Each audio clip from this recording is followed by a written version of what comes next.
ప్రభాదివ్యకాయం ప్రకీర్తిప్రదాయం భజేవాయం భజే బాలగాత్రం భజేహం పవిత్రం.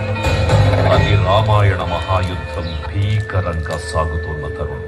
శ్రీరామచంద్రుని సారథ్యంలో వానర సైన్యంతో విజృంభిస్తూ లక్ష్మణస్వామి తనతో పోరాటం చేస్తున్న రావణుడి కుమారుడు ఇంద్రజిత్ తలని బాణంతో ఒక్క వేటుతో వేరు చేశాడు.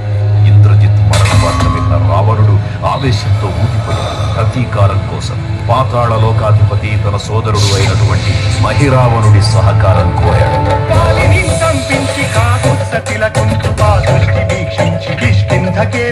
శ్రీరామ కార్యార్థమై లంకకే తెంచియున్.